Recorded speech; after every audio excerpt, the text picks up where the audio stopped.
Bueno, Bueno, ahí estamos con el inicio. Bueno, este es el nombre que le hemos puesto a este encuentro, ¿no? Que vamos a ir diciendo, si te parece, Euge, que esta es una clase gratuita que funciona un poco, le pusimos como tráiler del atelier del tarot, porque, bueno, nosotras estamos lanzando un atelier que es un espacio creativo para trabajar con el tarot digamos, y con las imágenes del tarot a partir del mes de septiembre.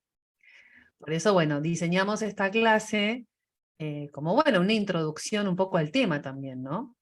sí, un pequeño testeo para degustar un poquitito y que tengan una idea del viaje que estamos muy alucinadas con Vicky de proponerles. Así es. Así que, si les parece, vamos arrancando con el contenido. ¿Te parece, Muy Euge? bien, ahí vamos. Me presento yo muy rápidamente para quien no me conoce. Mi nombre es Eugenia Viña, yo soy profesora universitaria de filosofía, especialista en estética. Soy artista visual, trabajo hace muchos años como crítica de arte, escribo en medios gráficos argentinos, en varios, en Radar, Página 12, Caras y Caretas. Y como artista tengo 2 libros publicados de ilustraciones, uno en la editorial argentina muy linda, La bestia equilátera, El mono no come bananas, y La serpiente y la tristeza. Bueno, así rápidamente, ahora hace 2 años también estudiando profundamente astrología, y hace 4 años empecé, entre otras, con mi maestra Victoria Garcilaso, a estudiar el maravilloso mundo de los arcanos mayores y del tarot. Así es. Y bueno, acá está mi vida, chicas, que es una hoja en blanco, una incógnita. Bueno, no, en realidad voy a contarles verbalmente, no llegué a ponerle en la filmina un poco quién soy. Bueno, algunas ya me conocen, otras no. Como acá bien cuenta Euge, nosotras, bueno, nos conocimos en un espacio que en su momento yo había abierto de estudio. Mi formación es bastante ecléctica porque vengo un poco del mundo de la comunicación social, que fue un poco lo primero que hice en mi camino, el periodismo, después, bueno, me fui un poco también al cine documental, después volví y me puse a hacer teatro, así que primero fui actriz, en el medio siempre estuvo la astrología, ya desde adolescente, así que soy astróloga recibida en la escuela de Antacarana, en la formación, digamos, de astrología kármica que da, bueno, Mónica Correa Nobre, y también estudié astrología con enfoque arquetipal y junguiano en la Fundación Jung de Buenos Aires. Ahí también terminé mi formación y después, bueno, llegó también en paralelo el tarot, también hice una formación, en este caso de tarot junguiano. La exploración igual del tarot es para toda la vida, porque bueno, después uno sigue estudiándolo, igual que la astrología, ¿no? Los lenguajes simbólicos son así. Y después, bueno, mi recorrido me fue llevando a escribir una obra de teatro en el 2019 junto con un gran amigo, director y dramaturgo. Hicimos La Rueda del Tarot, un unipersonal que estrenamos en ese año en el espacio Callejón, dirigido por Javier Dolte.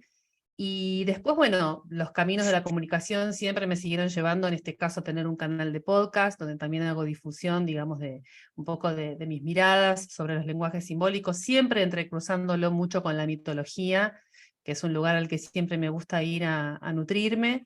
Y además, bueno, actualmente estoy como columnista ya hace 5 años, en realidad, en el programa de Sergio Lapehue en La 100, y ahí, bueno, tengo una columna de astrología donde los acompaño todos los viernes. Así que ese es un poco resumido el camino, y la exploración de la imagen y la exploración, digamos, de los símbolos nos encontró a Eugenia y a mí hoy acá, y bueno, ya hace un tiempo, ¿no?, que nos conocemos y estamos transitándolo. Dicho todo esto, vamos a abrir entonces este camino y contarles un poco cómo vinculamos nosotras estos mundos, ¿no? A mí me gusta primero siempre empezar por contar un poco, ¿no? Que cuando hablamos del tarot o cuando hablamos del arte, estamos hablando fundamentalmente de los símbolos, ¿no? Hablamos de lenguajes simbólicos que existen desde siempre en el inconsciente colectivo, ¿no es cierto? El inconsciente colectivo es el inconsciente de todos, ¿no? De todas las culturas, de todos los tiempos. Símbolos que son además una parte fundamental de la naturaleza humana, porque el hombre está programado, ¿no? El ser humano está programado para simbolizar. Un poco esto viene también como una pulsión, diría, de supervivencia, mismo de reproducción, pero también en una búsqueda que el hombre siempre tuvo de una explicación de los misterios de la vida, ¿no? Tratar de entender a través del mundo simbólico quiénes somos, dónde estamos, a dónde vamos. Es decir, evidentemente también lo simbólico está atravesado por las preguntas existenciales. Estamos entonces rodeados de imágenes con un elevado simbolismo, pero siempre diría, o muchas veces, no somos conscientes de esto, no nos damos cuenta de la cantidad de imágenes, ¿no?, con las que estamos conectando permanentemente y cómo nos abren estas imágenes un montón de información. La diferencia clásica que siempre tenemos que hacer es entre el signo y el símbolo, ¿no? Que dicho, digamos, brevemente, cuando hablamos de signos, sabemos que estos son específicos, que señalan un contenido o una circunstancia, digamos, delimitada, particular, a diferencia del símbolo. Los símbolos, en cambio, tienen un significado más amplio y menos concreto, ¿no? El signo denota algo, ¿no? Mientras que, bueno, el símbolo connota algo, quiere decir algo. Cuando un signo toma un valor, digamos, agregado o afiliación a algo, se vuelve simbólico. Ahí es cuando crece, ¿no es cierto? Cuando se complejiza y a la vez, diría, también se enriquece. Tiene un significado, digamos, más profundo. Deja de ser denotativo, deja de simplemente o meramente nombrar algo y pasa a tener esta connotación que les decía antes, que también se suele mezclar con sentimientos, ¿no? Entonces es ahí donde trasciende a símbolo, donde el signo se convierte en símbolo. Se vuelve más abstracto y, como dije, más complejo y más rico. Por ejemplo, miren acá en la imagen, ¿no? La clásica paloma, la paloma que además de ser una paloma, es un símbolo de paz, se ha convertido en un símbolo de paz, la paloma blanca me refiero, ¿no? O lo que simboliza, fíjense ustedes, la cruz para el cristianismo, o lo que simboliza la esvástica para el budismo y lo que simboliza para el nazismo, o mismo el corazón, ¿no? El clásico corazón y toda su simbología romántica. Entonces, cuando hablamos de los símbolos, hablamos de un montón de cosas que se abren atrás de ellos. Y como les decía, el ser humano tiene la capacidad natural de simbolizar, lo ha hecho, digamos, a través de historias orales, de mitos, a través del arte, como vamos a ver, a través de cuentos. Esto es parte del hábito del ser humano. Es decir, no es algo raro simbolizar, todo lo contrario. El símbolo entonces nos conecta, vamos a ver, directamente con la fuente, con ese mundo que es el inconsciente. Y esto es lo más maravilloso que tiene el símbolo, ¿no? Además, y esto es muy importante, el símbolo es multidireccional. El símbolo no busca cerrar el sentido. El símbolo siempre va a ser un abanico que va a abrir una puerta y luego va a abrir otra y luego abrirá una más y siempre hay una capa nueva por descubrir. Además, los símbolos hablan de cuestiones universales, es decir, que nos atañan a todos y que nos afectan a todos. No podemos decir que el lenguaje simbólico nos es ajeno, no, porque los símbolos hablan de muerte, de amor, de fertilidad, de trascendencia, de sacrificio. Y por otra parte, el símbolo en sí mismo, como función, diría, psíquica, tiene además la función esta de poder ligar dos orillas. Por eso los símbolos se manejan en un borde, en un estado que diría que es bifronte, ¿no? Es decir, ponen en diálogo y construyen puentes fundamentalmente entre nuestro inconsciente y la conciencia.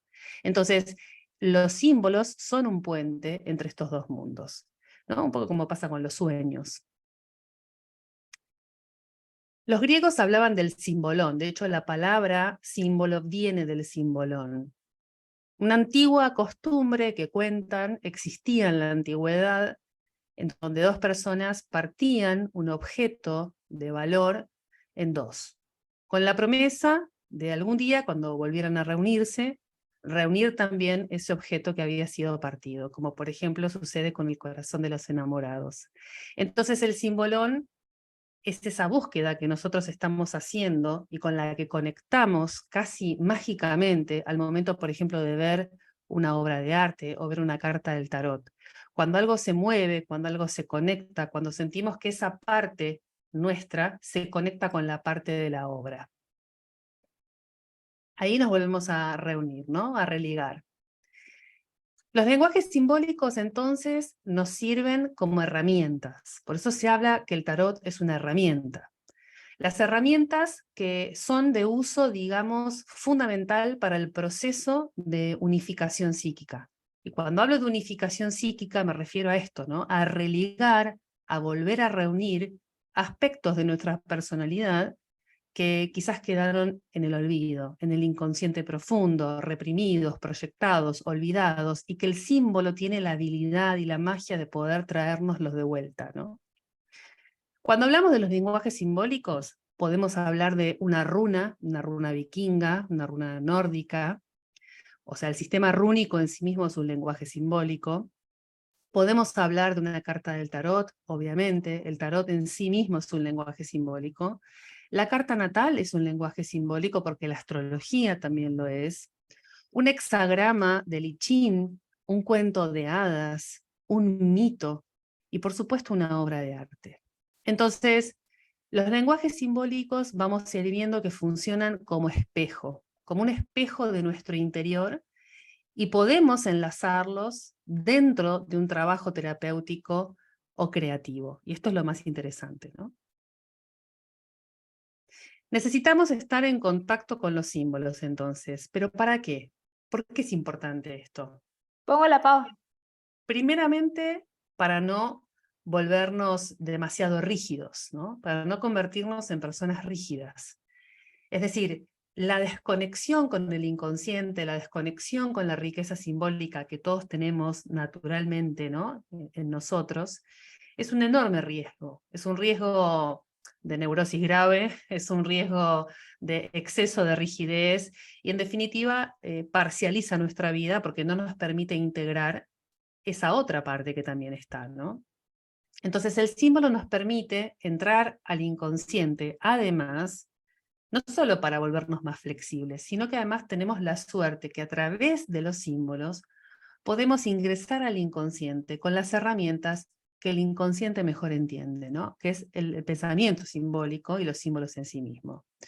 Nos conectan entonces con el inconsciente personal, porque obviamente si yo veo la carta de la muerte del tarot, seguramente me evoque alguna historia personal de mi biografía, alguna vivencia, por ejemplo, cercana a la muerte, pero también me conecta con el inconsciente colectivo esa carta, es decir, me conecta con todos los símbolos de la muerte que habitan en la humanidad. Es la muerte toda, y también es casi lo inabarcable del símbolo. Porque yo siempre digo que si no existiera el símbolo, el arquetipo como arquetipo, que es ese sello, digamos, mayor, esa huella universal, psíquica, que representa ese todo, ¿no? Ese todo, por ejemplo, que es la muerte, sería inabarcable, ¿no? No tendríamos forma de llegar allí si no estuviese traducido, mediatizado por el símbolo. Entonces, cuando entramos en contacto con el lenguaje simbólico, cuando vemos una carta del tarot, cuando entramos en contacto con el arte, movemos el inconsciente personal, se mueve el inconsciente colectivo allí también, que en definitiva es el suelo donde se sostiene nuestro propio inconsciente personal, ¿no? El tarot es en sí mismo una obra de arte, y esto creo que es algo que también tenemos que decir. Primero lo digo como coleccionista, lo digo como bueno, amante del tarot, siempre es un descubrimiento, una fascinación, encontrarse con una baraja nueva, se abre un mundo, por más que uno conozca las cartas, que ya sepa los arcanos, no importa, siempre se abre, ¿no?, un universo. El tarot entonces es una obra de arte, es una pieza, diría, poética, ilustrada, que relata la existencia humana, ni más ni menos. Y es un lenguaje simbólico que tiene su uso predictivo, claro, pero también tiene su uso, digamos, psicológico, su uso espiritual, terapéutico y creativo. Es sagrado, además, es sagrado porque nos conecta con algo mayor, ¿no? Nos lleva, digamos, a conectar, como les decía, con esa trascendencia que está detrás del símbolo. Sus cartas, o también arquetipos, nos conectan o nos traen mensajes bajo formas simbólicas. Formas que son universales, que son colectivas, que son transpersonales, trascendentes, pero que nos hablan de cosas que vivimos y conocemos, no es que nos hablan de algo que no conocemos, ¿no es cierto? Esto es lo maravilloso. Uno puede pensar que hay que tener un conocimiento erudito para entrar al tarot, todo lo contrario. Hay que estar abierto a la vida, a simplemente recordar cosas, reeditar momentos, conocerse, escucharse, observar el entorno, lo que nos rodea. La palabra arcano, porque ustedes van a escuchar mucho esta palabra, ¿no? Los arcanos mayores, que de hecho el atelier del tarot está enfocado en los arcanos mayores del tarot. La palabra arcano significa secreto, ¿no? Secreto o aquello que es desconocido. Algo que guarda un conocimiento inaccesible a simple vista y que hay que ir a descubrir. Y esto también es maravilloso, ¿no? O sea, nos va mostrando que el símbolo nunca se presenta puro, hay que ir a buscarlo. ¿Cuál es el origen del tarot? Y acá me parece que también es importante revisar esto para entender por qué es tan rico y por qué nos abre tanto el panorama creativo. Primeramente porque su origen es misterioso y es diverso. El tarot tiene raíces, por ejemplo, egipcias, que lo conectan con el libro del dios Tot, una deidad que representaba la magia, la sabiduría y la alquimia en el antiguo Egipto. Se dice que en las pirámides están grabados diseños que son afines a los arcanos mayores. Se habla de jeroglíficos que están conectados con estos arcanos mayores del tarot. También el tarot tiene raíces hindúes, donde se relaciona, digamos, a una de sus castas más antiguas, los gitanos de hoy en día, ¿no? Que al ser expulsados de su tierra, fueron quienes trajeron ese conocimiento a Occidente. Se habla también de las raíces hebreas, por su conexión con el sistema místico hebreo Kabbalah, donde, como un paralelismo, ¿no? Cada letra del alfabeto hebreo representa una expresión arquetípica, por ejemplo, de hechos fundamentales de toda la creación. También tiene raíces italianas, por supuesto, árabes, marroquíes y chinas. Así que imagínense la diversidad tan gigantesca que tiene. Por eso también existen tantos tarot, ¿no? El tarot, les contaba, en realidad es una pieza ilustrada. A mí me encanta siempre decir Marián Costa, ¿no? La expareja de Alejandro Jodorowsky, quien coescribió junto con él La Vía del Tarot. Ella dice que el tarot es la divinidad despedazada, ¿no? Es nuestra divinidad despedazada en estas hojas, que son estas cartas, ¿no? El tarot hay que decir que es mucho más gordito, ¿no? O sea, el tarot está compuesto por 78 imágenes, 78 cartas que están divididas a su vez en dos grupos. Los 22 arcanos mayores del tarot, que son los que nosotros vamos a trabajar en el atelier, que serían la columna vertebral de este lenguaje, y los 52 arcanos menores, que son las figuras, digamos, de la corte y las cartas numeradas. Todo en el tarot, hay que decir, es simbólico. Tiene su propia gramática de basamento pictórico, tiene nombres, tiene números, tiene colores, tiene texturas, temáticas, o sea, es decir, todo es muy inspirador en este sentido, ¿no? Nosotros vamos a centrarnos, les decía, en los 22 arcanos mayores, que es esta columna vertebral, y a través de los cuales podemos recorrer toda la existencia humana. Un poquito de historia, como para terminar de cerrar conceptualmente, ¿no? La matriz del tarot, de dónde abreva, cómo se gesta, por qué llegamos al tarot, y qué nos parece además interesante abrir en este espacio, ¿no? La realidad es que en la historia más reciente se tiene registro que el tarot fue utilizado, por ejemplo, desde la época medieval. Acá es donde podemos empezar a hablar del tarot como tarot, ¿no? Más o menos desde la época medieval hasta la Revolución Francesa, ¿no? En ese momento era sobre todo un juego de naipes. Pero a partir de 1751, con la creación del tarot de Marsella, fue tomando la estructura que hoy conocemos. Luego el tarot moderno fue cambiando, principalmente entre los siglos XVIII, XIX y XX. En el siglo XVIII se comenzó, digamos, a darle una lectura más de tipo adivinatoria, ¿no? Acá es donde aparece un poco más marcada la figura de la bruja. La bruja, la gitana, la vidente. Vamos con la siguiente. Luego, hacia 1888, con la fundación de la Orden Hermética, la Golden Dawn, el Amanecer Dorado, en Londres, es que se introduce un sistema de conocimiento que integra diferentes disciplinas, que empieza a unir, ¿no? Que empieza a mezclar, en donde el tarot es tarot, pero también es alquimia, y también se mezcla con la astrología, y también hablamos de numerología, y ahí es donde empieza a enriquecerse, a complejizarse obviamente, y también a tomar como un carácter muy particular. Ya en el siglo XX, acá sí aparece lo que nosotros conocemos como la dimensión psicológica del tarot. Es decir, veníamos de un tarot más de juego, luego un tarot más adivinatorio, luego un tarot más esotérico, más ocultista, y después un tarot, digamos, más psicológico, ¿no? Uno más espiritual y otro más psicológico. Esta dimensión psicológica está sobre todo ligada, ¿no?, a la numerología, a la astrología, pero también al despertar del psicoanálisis, por supuesto, y también al arribo de Jung en la escena simbólica.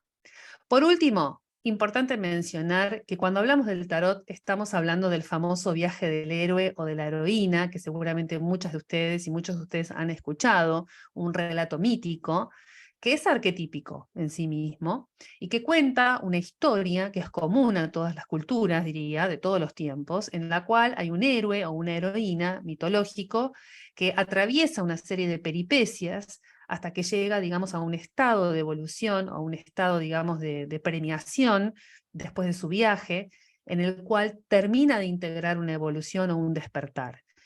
Este es un cuento que aparece no solo en relatos tipo leyendas, en la literatura, también en el cine, por supuesto, ¿no? Y esto tiene una correspondencia con el proceso evolutivo de la conciencia, en la cual cada etapa o cada estación del viaje, cada carta del tarot en este caso, simboliza estos estadios, ¿no?, de nuestro crecimiento psíquico y espiritual dentro de este viaje. Entonces el tarot y el viaje del héroe están muy relacionados.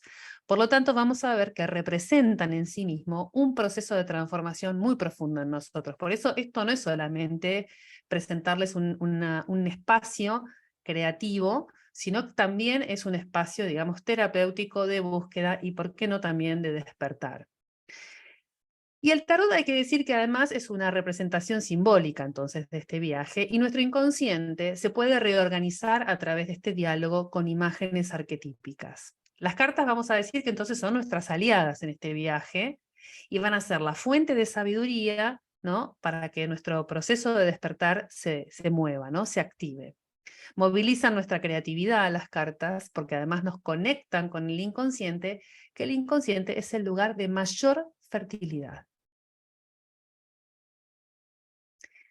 Para cerrar mi parte, antes de darle la palabra a Eugenia, contarles un poco lo que vamos a abrir también en el atelier, que vamos a estar explorando para que ustedes vean qué mundo se abre acá, ¿no? Porque la realidad es que hablar de las posibilidades expresivas del tarot es infinito.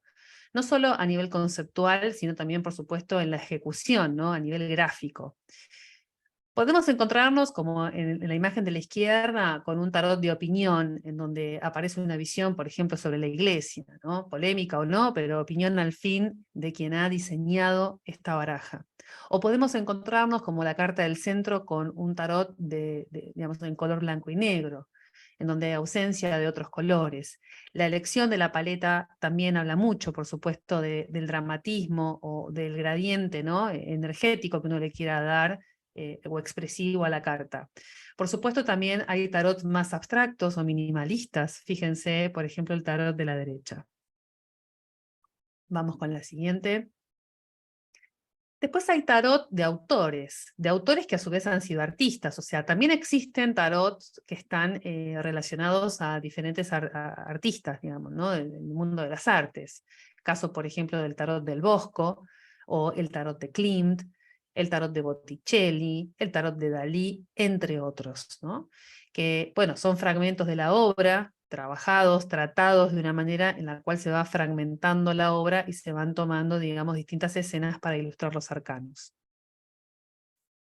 Después tenemos tarot clásicos, que toman inspiración, por ejemplo, de la baraja española, o mazos que son referentes por su antigüedad, por su historia, como el de Visconti Forza, que es un tarot clásico, o también que toman, por ejemplo, a la mitología como eje, ¿no? Mitología, digo, sea romana, griega, celta o egipcia, como en este caso.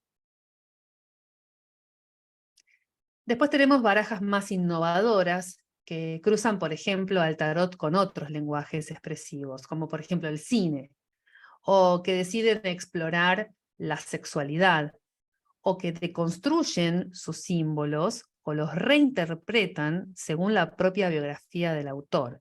Por ejemplo, en esta imagen, primero a la izquierda tenemos el tarot, digamos, de Movie Tarot. Acá lo podemos ver a Russell Crowe en la película Gladiador, representando acá al carro del tarot.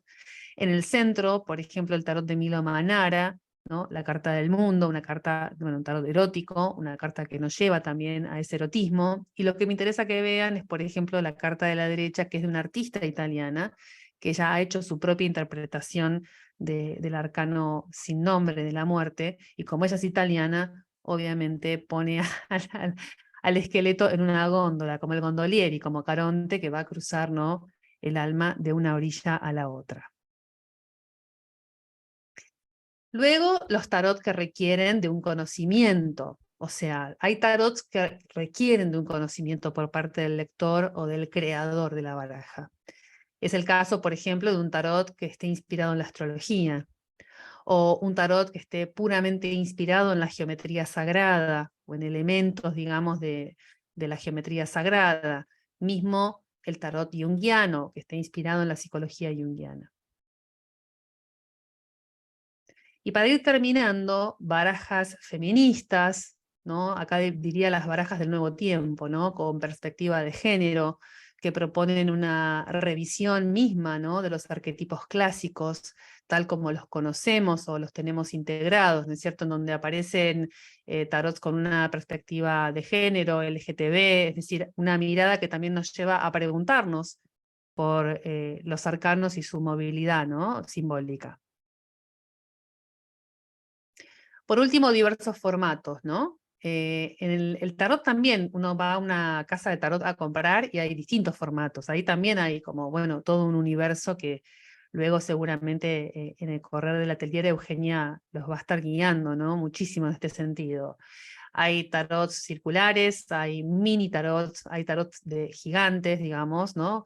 Hay tarot de viaje, hay tarot para colorear, hay de gran formato, es decir, de todo tipo y color. Bien, ahora les doy la palabra a Euge. Gracias, Vicky, un placer escucharte siempre. Y bueno, todo lo que abre siempre el universo maravilloso e inaprehensible, ¿no? Porque es como vos dijiste, tan infinito de los arcanos y de los símbolos. Vamos entonces ahora a articular lo que presentó Vicky en relación al mazo de tarot con las artes visuales. En un sentido claro podríamos pensar, o en un sentido junguiano, que el símbolo se manifiesta, ese símbolo que vive y duerme, está latente en el inconsciente colectivo a través de determinados universos y espacios, ¿no? Como en los sueños, en nuestra vida de cada uno, pero también en las artes. Por ejemplo, en este caso, Apolo, que sabemos era uno de los dioses más importantes del Olimpo griego, que representa también a la carta del tarot 20, se suele pintar y se ha pintado a lo largo de toda la historia de color amarillo, y eso tiene un sentido porque es el dios de la luz, porque ilumina como el sol. Ha sido representado, he puesto solo 2 ejemplos porque son centenares los artistas en movimientos. Acá puse a la izquierda a mi adorado Eugène Delacroix, porque saben que el romanticismo ancla en las pasiones de Apolo, así como el simbolismo de Odilon Redon que vemos a la derecha. Las voces del tarot viven a través de distintos soportes, formatos, distintas artes, en este caso en la pintura. Acá vemos un ermitaño bellísimo, realizado por la gran artista Remedios Varo. Porque como les decía, la pintura es un soporte, la pintura también es un universo infinito, y allí muchas veces el símbolo vuelve a aparecer y reaparecer. El gran Paul Klee, uno de los fundadores del arte abstracto, nos recordó en la teoría del arte moderno que la pintura hace visible lo invisible, ¿no? De ahí el poder enorme también de las imágenes, y de esta cosa reversible, extraña, loca, mágica, que tiene la pintura, que por un lado es pura materia, es un plano, y al mismo tiempo hay todo un universo absolutamente metafísico, ¿no? Viviendo sobre ese contexto. La pintura es también un modo de conocer el mundo. Pintar y mirar pintura es una forma de conocer el mundo. Es la posibilidad de construir a partir del vacío, como recordaba Lacan, ¿no? Los artistas tienen ese gran don, esa gran ventaja de poder hacer algo con el vacío, pero no solo los artistas, cada ser que se sienta a construir en silencio ya está haciendo algo con sus vacíos y con sus luces. La pintura es una forma de aprendizaje, de conocernos, de conocer a los otros, de descubrir el mundo. Y las buenas pinturas, como dicen los filósofos, son aquellas que son una revelación para los pintores mismos, ¿no? Que esta es una invitación también que les vamos a hacer en el curso del Atelier de Tarot.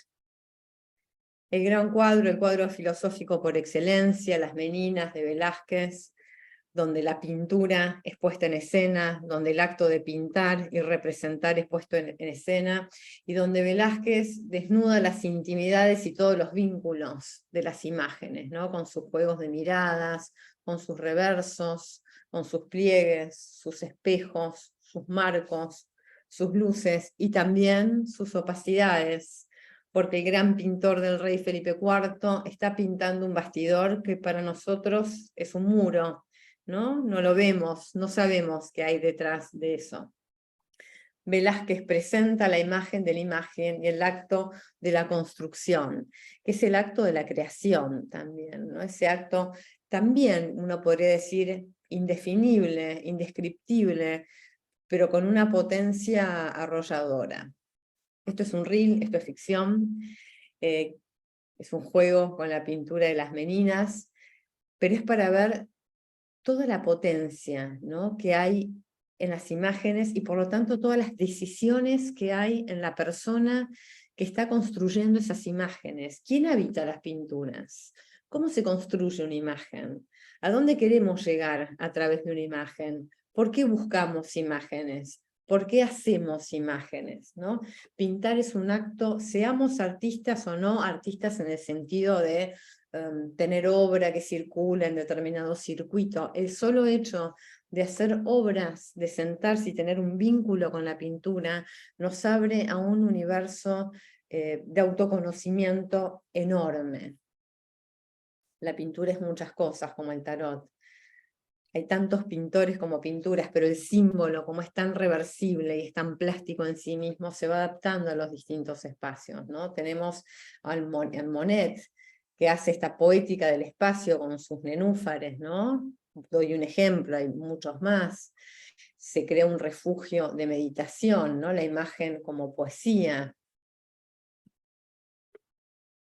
La imagen como un misterio, Matisse en Niza, cuando escapa del nazismo con su mujer y su hija secuestradas, y empieza a mirar por la ventana y a mirar desde la ventana, ¿no? Hasta llegar a esta imagen de la izquierda, que es una imagen oscura, que a él mismo le da miedo, que de ahí tuvo que retornar, casi llega al arte abstracto, tuvo que retornar, topándose él mismo a través de la pintura con esta ventana negra, con esta puerta, ¿no? Casi como un vislumbre del arcano 13 o el arcano sin nombre, de la muerte, la imagen como un misterio. En la historia de la pintura cumplió múltiples funciones, También puede leerse por momentos en estéticas como funcionando como un símbolo y también como un símbolo, ¿no? Hay un recorrido muy rico y multiforme de la figuración a la abstracción. A su vez, como símbolo, puede funcionar tanto como representación, como alegoría, como metáfora. Las imágenes son complejas. Al mismo tiempo no hace falta interpretarlas, pero el que quiere leerlas, ¿no? Hay también un trabajo hermenéutico enorme. Y también, como decía antes, hay un trabajo que es formal, artesanal, manual, apasionante, a todos los que nos gusta pintar, que es, bueno, el encuentro con los materiales, las decisiones, ¿no? ¿Qué técnica se va a usar? Si una técnica húmeda, una técnica seca, ¿por qué? Un formato chico, un formato grande, ¿en qué espacio estoy viviendo? ¿O con qué materiales quiero trabajar, quiero ver representada, necesito ver representada mi imagen? ¿Qué tipo de usos de tecnología quiero hacer? ¿Quiero trabajar con algo clásico y volver al óleo, ¿no? Como se trabajaba hasta el siglo XIX y se sigue trabajando? Algo más contemporáneo como el acrílico, algo digital o una mezcla. Y a su vez la decisión de todos los contenidos, ¿no? Pintar implica un trabajo poético, un trabajo intelectual y un trabajo también de conexión con lo que Vicky mencionaba, ¿no? Con el universo simbólico. De hecho, la pintura fue prohibida durante muchos años, ¿no? Por los iconoclastas que hablaban del peligro de las imágenes, ¿no? Sabemos que las imágenes son y fueron un soporte religioso y místico, un puente directo de representación de lo divino, una conexión con lo celestial, una representación del mundo espiritual e invisible. Por eso, durante ciertos periodos, se la consideraba absolutamente peligrosa y se la prohibió.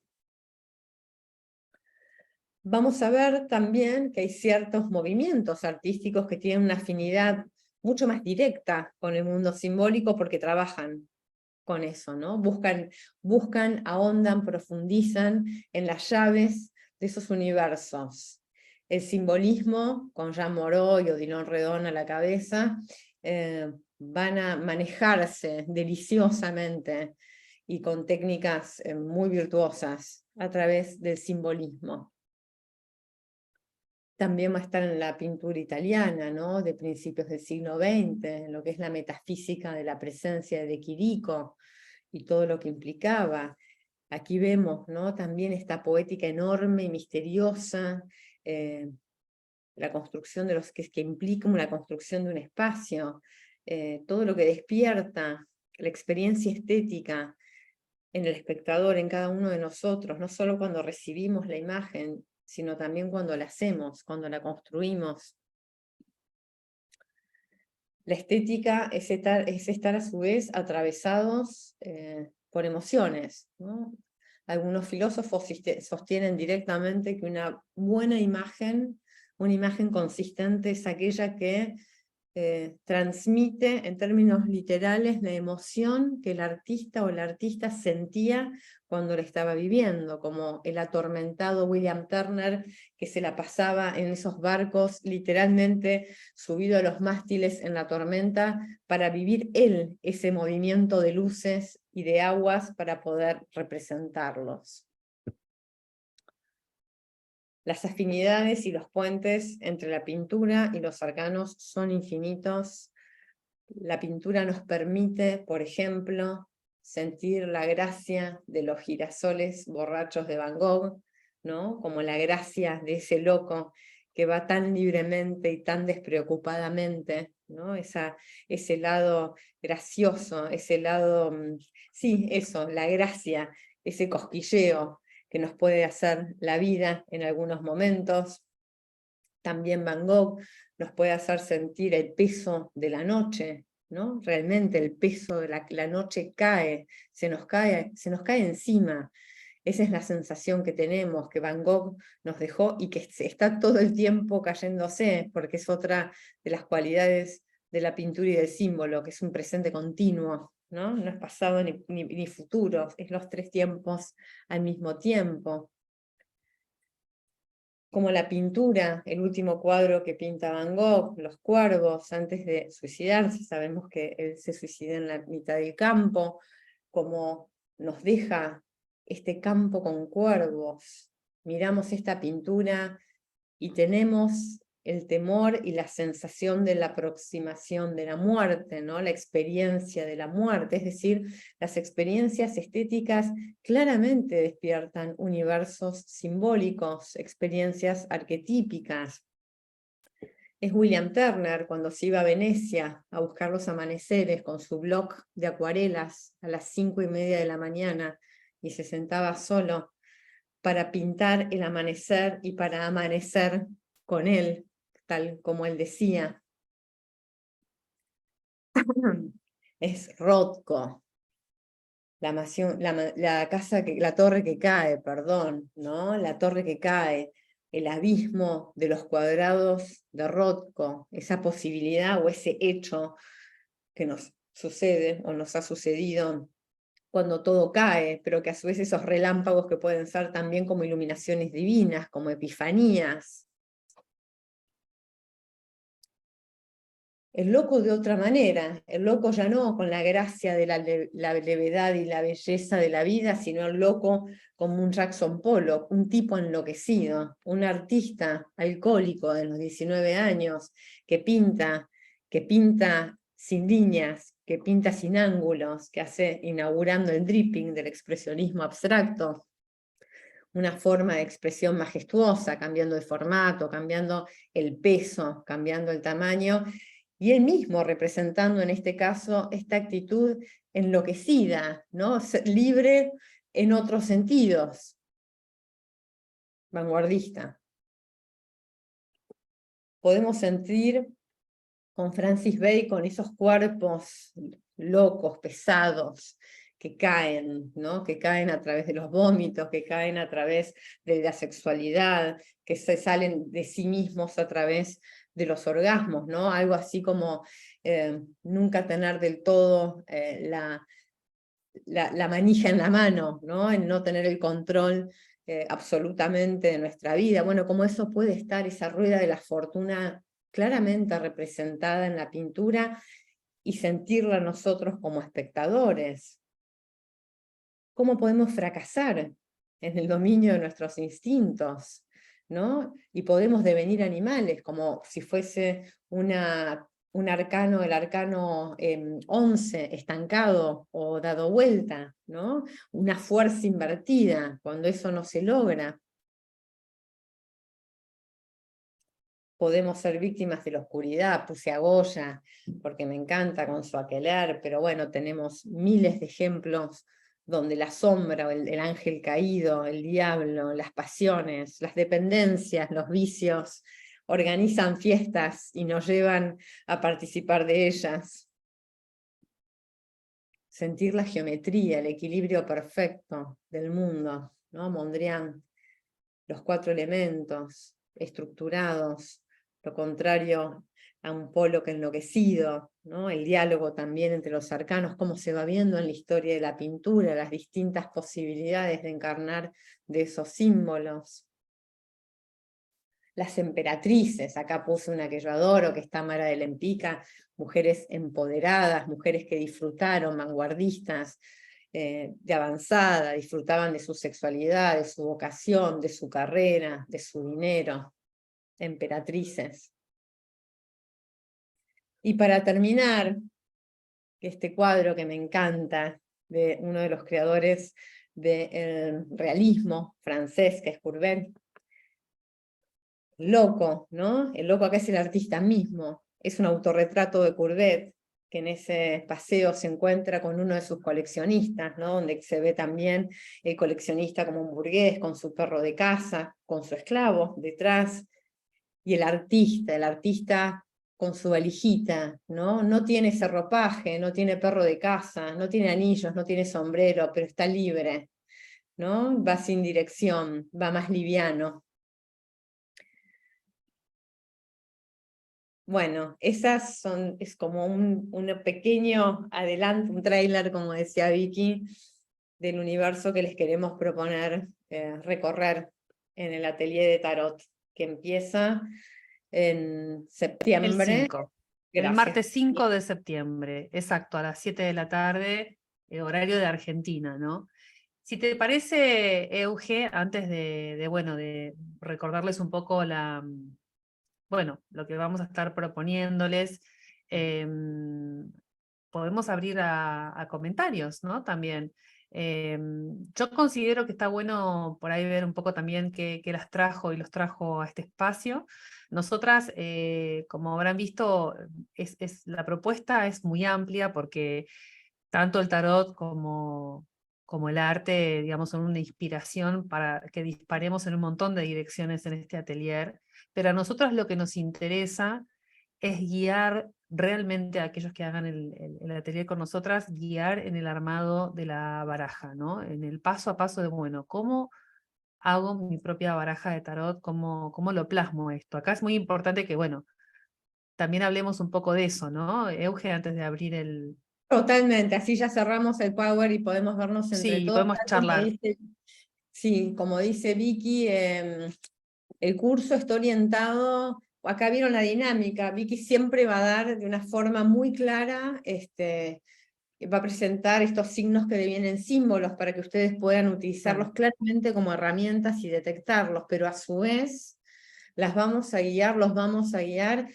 para que trabajen manos a la obra. El trabajo son 15 clases de un seguimiento colectivo y personal del mazo de cada una y de cada uno, tanto en el sentido en cuanto a su significado simbólico de los arcanos, como a cuestiones absolutamente técnicas y plásticas.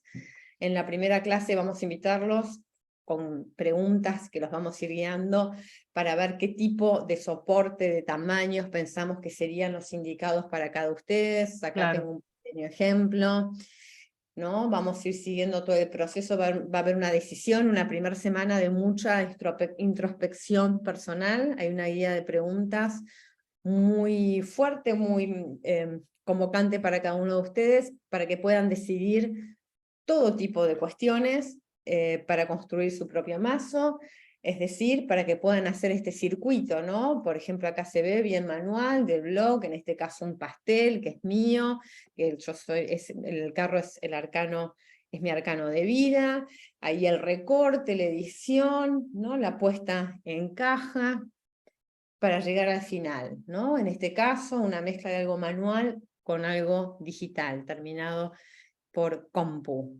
Pero puede ser también hecho como el loco de la izquierda a toda mano, puede ser, y esto es muy importante, no hace falta saber nada de pintura. Esto no tiene que ver con un aprender a dibujar o pintar, esto tiene que ver con un viaje personal en conexión con los símbolos.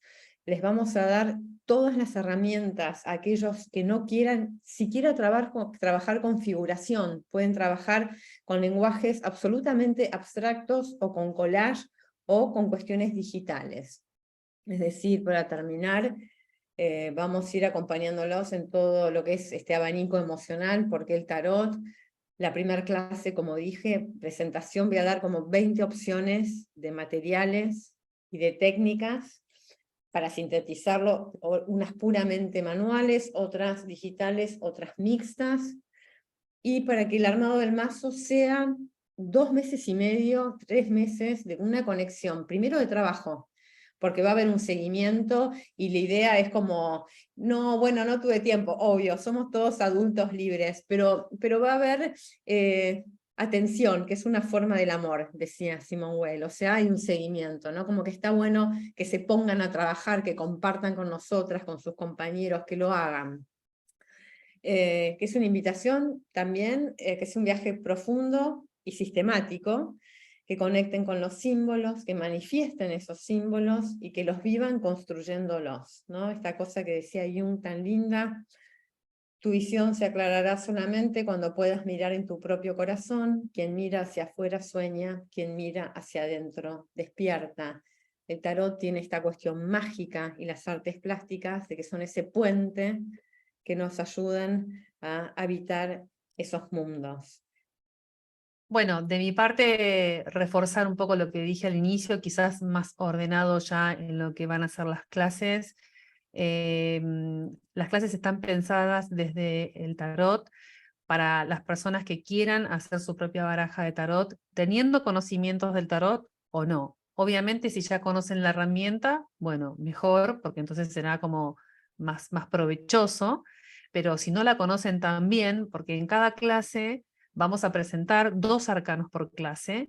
Esos arcanos van a estar acompañados por un análisis de colorimetría, elementos simbólicos que no pueden faltar en cada una de esas cartas, y sobre todo esto, ¿no? El corazón de cada arcano, digamos. Mi trabajo va a ser transmitirles la esencia de cada carta, que ustedes puedan entender qué es lo que tienen que captar, ¿no? Qué es lo que no puede faltarle emocionalmente, dramáticamente, ¿no? Después, por supuesto, está la experiencia de cada uno y lo que cada uno le quiere imprimir después a ese arcano, ¿no? Nosotros vamos a ver barajas comparadas, yo les voy a mostrar ejemplos de distintas formas de representación del arquetipo. Vamos a ver, por ejemplo, el loco en diferentes barajas de tarot, distintas formas de abordarlo. Eso también va a ser muy inspirador para que ustedes puedan armar el propio loco, sumado a la guía también pictórica que les va a dar Eugenia. Posibilidades expresivo y creativas, tarot originales con propuestas muy interesantes, y también remarcar esto, que les vamos a dar una guía escrita de la simbología de cada carta y sus interpretaciones, o sea que ustedes, además de saber qué no le puede faltar, por ejemplo, al loco, cuáles son sus elementos característicos, que igual de ustedes después pueden hacer una síntesis y quizás no usar todos esos elementos, pero digamos, sí saber cuáles son esos elementos clave. También va a estar la interpretación, digamos, qué es lo que simboliza un loco en esencia, ¿no? Después ustedes le pueden, insisto, imprimir lo propio. Y una bitácora personal para trabajar también con cada carta, que esto va a ser algo que también, digamos, más allá de hacer, de la construcción de la carta, también es como dialogar con la carta, ¿no? En cada clase, dejarles como un disparador para que ustedes puedan explorar un poco más qué les dice la carta a ustedes, ¿no? Y qué tienen para decirse entre sí, ¿no? Este sería el punto. Bueno, y aquí cerramos con el PowerPoint para Sí, quienes quieran ver los datos concretos. El atelier de tarot Crea tu propio mazo sí. empieza el martes 5 a las 19 horas, son 3 meses, 13 clases, y bueno, los valores están ahí. Cualquier cosa que quieran preguntar, por supuesto, tanto del contenido de la clase como del curso, bienvenidos. Ahora es el momento de ustedes, de sus comentarios, sus dudas, y los escuchamos. Y cualquier pregunta o comentario, bueno, lo que sientan. Hola, Hola, yo soy Majo. ¿Qué tal? hola, Majo, te escuchamos pero no te vemos. A ver Sí, ahí. no me está funcionando la cámara, por eso Ah, ok, no. ok. Quería consultar, me surge una duda. Dale. ¿Es virtual o presencial? Sí, es online. Eso está bueno que lo preguntes. Es online. Lo hacemos online fundamentalmente para llegar a más personas, porque la verdad que tenemos varias alumnas o personas interesadas que están también en el interior. Ojalá pudiéramos hacerlo en presencial, pero para que puedan estar todos, lo hacemos de esta manera. No quita, ojo, no quita que haya, por ahí más adelante, ¿no? ¿No, Euge? Por ahí más adelante una versión presencial, o que hagamos, porque no, nosotras soñamos con una muestra de los trabajos, ¿no? Presencial, un vernissage, Buenísimo, gracias. ¿no? Sí, Total, total, pero también es muy importante la pregunta de Majo, porque si bien es virtual, que ya sabemos que lo virtual funciona, ¿no? Porque eso también a veces nos enoja, porque efectivamente hay cosas que nos alejan, no está la corporalidad, pero hay cosas que nos súper acercan. Vamos a armar comunidad, vamos a tener un grupo sí. cerrado en Facebook, donde van a compartir cada uno de ustedes sus trabajos, donde vamos a dialogar. Vicky y yo vamos a ir siguiendo de forma permanente con preguntas para que puedan avanzar. No es que van a tener que esperar a la próxima clase si están construyendo algo para avanzar con No, el loco, no, ¿no? ni tampoco mostrar las cosas así a la cámara, mirá, hice esto, dibujé esto, no, así no. No, no. Vamos a pedirles que saquen fotos para ir viendo los Hay todo un procesos, hacer como una protocolo. clínica de obra, ¿no? Y hacerlo a Exactamente. través de Facebook.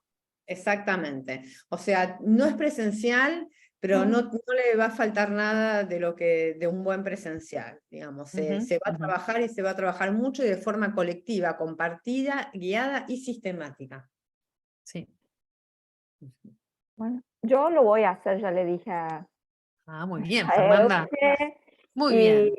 siempre tuve desde hace muchos años que vi las cartas del tarot que ilustró Jules Solar, que siempre tuve la inquietud y me viene bárbaro para que me ayuden, porque, o sea, hay conocimientos que yo no tengo para poder hacerlo. Entiendo. Entonces está bueno y a mí que sea online me beneficia porque yo vivo en Arroyito, en provincia de Córdoba, Claro, así que, claro. bueno, Ujú, no tengo ujú. la posibilidad de otra forma, así que... No, no, Es una seguro. gran pintora y es muy Uh, figurativa. Vos, Fernanda, va a ser una fuente de inspiración. Ahora, perdón, yo te digo siempre cómo anda Mar del Plata. Cualquier cosa. Te mudé a otro lugar, Fernanda. Y vos nunca la primera vez ojalá vivir ahí al lado del mar, pero no. Bueno, pues estás en el Arroyito, o sea, agua hay cerca, Sí, che. sí, yo vivo más cerca de las sierras de Córdoba. Claro. Divino, te hacía en Mar del Plata, Fernanda, bienvenida siempre, y creo que, porque aparte eso está bueno, no hace falta para nada saber de pintura, y para los pintores y las artistas es una fuente de inspiración enorme. Claro, claro. Exacto. Bueno, eso es cierto también, ¿no? Si ya son artistas, si ya pintan o digamos, esto les va a abrir obviamente un universo enorme. Y si ya son tarotistas, es dar un paso más también como tarotistas. Porque no es lo mismo, ¿no? Tocar las cartas, estar en contacto, hacer consultas, estar súper compenetrada con la energía de cada carta, que sentarse a hacer la propia baraja, porque también las va a interpelar como tarotistas y llevarlas a un nivel superior. Es como volver a reencontrarse con el marido de todos los días, el que tenés todos los días en la cama, de repente lo tenés que reinventar, y decís, mirá lo que yo tenía, mirá con lo que yo estaba trabajando, ¿no? Y es como redescubrir realmente algo. Me parece que puede ser muy alucinante para los tarotistas. Bueno, yo como tarotista es mi pendiente hacer la baraja, ¿no? De hecho la vengo trabajando, pero digamos, es algo que me parece que todo tarotista tiene que animarse en algún momento a explorar, ¿no? Sí, totalmente. Es como tarotistas, artistas y no artistas, sino tarotistas. Es un viaje, es un flash, es un viaje, la verdad que enorme, es lo que proponemos con Vicky. Es aprender, es conectar con el universo simbólico y es hacer, es construir, es habitar el tiempo, es una forma de meditar, es una forma, van a tener que responderse preguntas de ustedes mismos, ¿no? De en qué situaciones arquetípicas está para ustedes la gran madre, el gran padre, la vida, la muerte, el nacimiento, qué pasa en el agua, qué pasa o cuál es el astro para ustedes que va a tener relevancia en la construcción de su imagen, si una luna con plateados, o por el contrario una noche, ¿no? Si va a ganar la sombra, va a ganar la luz. Total. Un montón de decisiones personales. Sí, y como vos decías, también digamos, les va a llevar también a preguntarse qué es la imagen para mí, qué imagen me gusta, qué imagen me convoca. Me parecía fascinante, ¿no? Esta conexión del loco con los girasoles borrachos, o esa pintura premonitoria de los cuervos volando, ¿no? Previo al suicidio de Van Gogh. Piensen que también hay muchas formas de decir, ¿no? La templanza o de nombrar el enamorado sin caer en lo figurativo, literal, de copiar la carta tal cual existe ya en el tarot, ¿no? Y esto también es el desafío creativo, y es lo que, ¿no? Les vamos a proponer también explorar, si así quieren, ¿no? Pueden hacer las dos cosas, digo, también pueden hacerlo tal cual, pero digo, es la búsqueda, ¿no?